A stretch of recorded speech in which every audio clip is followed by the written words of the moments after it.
नमस्कार बच्चों, स्वागत है आप सभी का आपके अपने YouTube चैनल पर। बच्चों, आज हम हल करने वाले हैं क्लास 12 केमिस्ट्री का विलियन चैप्टर का एनसीईआरटी एक्सरसाइज क्वेश्चन 2.27। ठीक है, बहुत आसान क्वेश्चन है। रिक्वेस्ट करूंगा यदि आप चैनल पर नए तो प्लीज चैनल को सब्सक्राइब, लाइक और शेयर करिएगा, साथ में घंटी आइकन जरूर दबाइएगा। ठीक है, चलिए कह रहा है क्वेश्चन, अगर CuS यानी कॉपर सल्फाइड का विलेयता गुणनफल इतना है तो जलीय विलयन में उसकी अधिकतम मोलरता ज्ञात कीजिए। ठीक है, अब देखिए यहाँ पे विलेयता गुणनफल पर आधारित ये प्रश्न है। ठीक है, ऑलरेडी हम लोगों ने थ्योरी क्लास जब पढ़ा था तो उसमें विलेयता गुणनफल का कॉन्सेप्ट समझा था। ठीक है, अब यहाँ पे देखिए CuS का एक्वा सॉल्यूशन में जब जाएगा, यानी CuS क्या है आपका, कॉपर सल्फाइड है।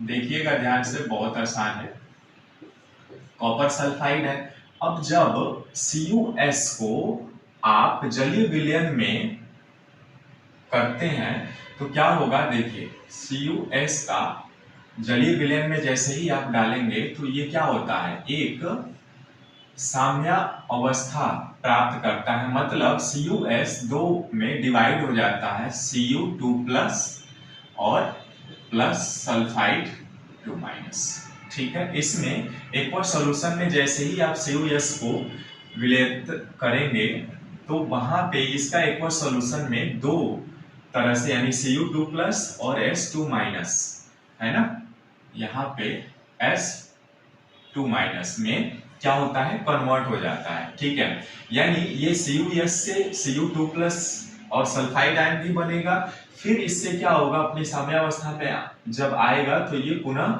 CuS का भी निर्माण करेगा। यहाँ पे क्या है, CuS एक सॉलिड अवस्था में है, लेकिन यहाँ पे ये एक्वा सॉल्यूशन में चला जाता है। ठीक है, इस तरह से होता है। तो हम जानते हैं कि जब यहाँ पे जो रेशियो है, देखिए यहाँ पे ये CuS का कितना है, 1 मोल है। ठीक है, तो यहाँ पर भी 1:1 का मोल में ये आपस में क्या हो रहा है, डिसोसिएट हो रहा है, यानी CuS डिसोसिएट होकर के Cu+S में कन्वर्ट हो जा रहा है, फिर से ये एसोसिएट भी हो जाता है, 1:1 हो रहा है। तो चूंकि हम जानते हैं क्या कि CuS का विलेयता गुणनफल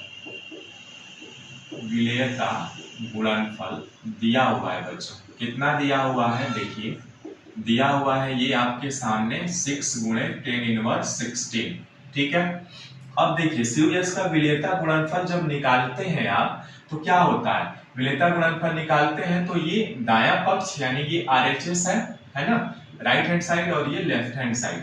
तो क्या होता है कि CuS का विलेयता जब निकालेंगे तो कंसंट्रेशन ऑफ Cu2+ की सांद्रता, ठीक है, इनटू S2- की सांद्रता बटे में CuS की सांद्रता दिया जाता है। ठीक है, अब यहाँ पे ये बराबर कितना है, 6 × 10⁻16 विलेयता गुणनफल निकालते हैं। तो अब यहाँ पे चूंकि CuS का कितना मोल है, 1 मोल है, तो यहाँ पे हम रख सकते हैं, यानी ये हो सकता है 6 × 10⁻16 = Cu2+ की सांद्रता और S2- की कंसंट्रेशन, और इनका कंसंट्रेशन किस में आएगा, मोलर में ही आएगा ऑलरेडी। तो यहाँ पे हम मान लेते हैं कि लेट द solubility,